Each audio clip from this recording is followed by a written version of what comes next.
When did I first hear Pantera? I must have been 12. It was in Traralgon, a small country town where I grew up, and I just remember listening to these riffs and these screams, just thinking, what the fuck is this shit? This is amazing. There's often stigma, it might have been from my mother, who knows that heavy music is the devil, or it's bad, or it's associated with bad. Couldn't be further from the truth. I find it quite positive. I find it relaxing, and I find it a really positive way to get out angst.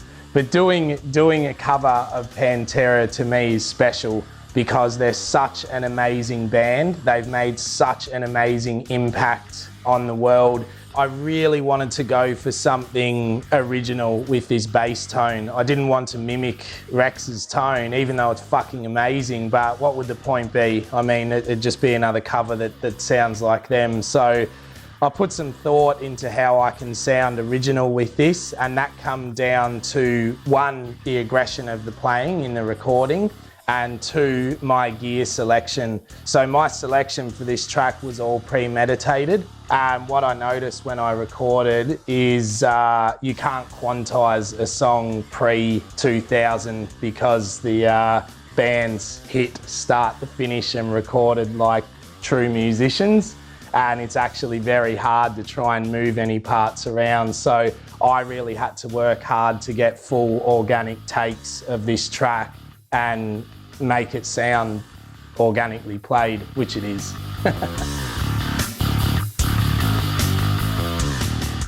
My first approach to recording this was choosing the bass. I really wanted an active tone, so I've gone with my custom Warwick Corvette for this because it just sounds fucking awesome. It's a heavy truck.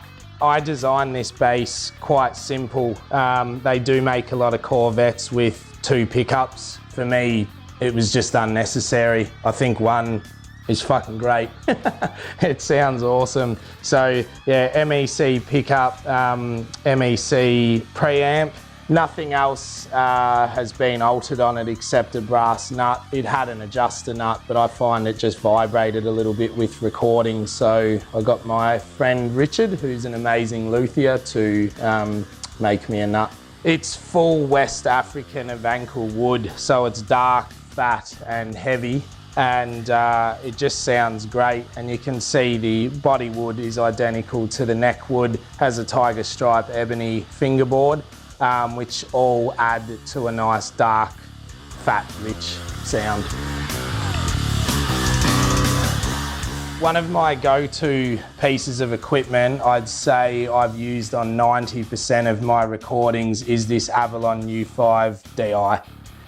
It's very clear and clean. It's a good, true representation of the bass. But what's awesome about it is it has a tone selection if you want that. And I'll always use either 3 or 4. 3 is a little bit mid-scooped, and 4, it's just a little bit of a different EQ with some stronger mids that are present.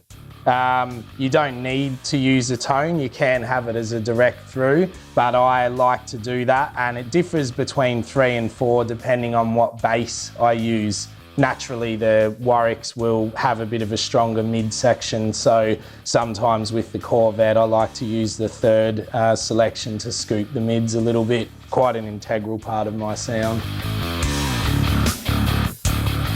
So the next piece of killer equipment that was, I guess, integral to the tone of this track is this Mesa Subway DI preamp. Mesa bass gear has, in my opinion, a distinct tone. It's just clear. There's something crystal clear, especially in the high and upper mid region.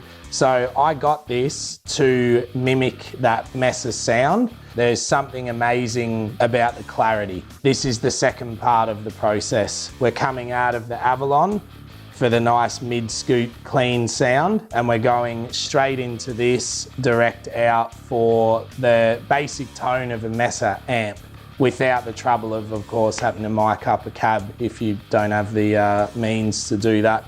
For a solid state sound, I think Mesa bass gear is just fucking awesome. and I'll probably use this on, I'd say, a majority of any more recordings I do. Dark Glass needs no introduction to the bass world. So there's two parts to using this pedal for the recording. There's the cab sim that I've used for a clean sound, and then we reamped later on for a nice fucking fat, distorted, awesome Alpha Omega sound. I wanted the bass to stand out in this track, this cover, and I wanted you, or at least I hope, that I've done it justice, and I hope you feel the aggression from this gear, from my bass, from this pedal especially, you know, the fatness of the Mesa pedal as well. My intention with this track is to really come up with an original tone that stands out and does such a fucking amazing band justice. So let's pray we've got there.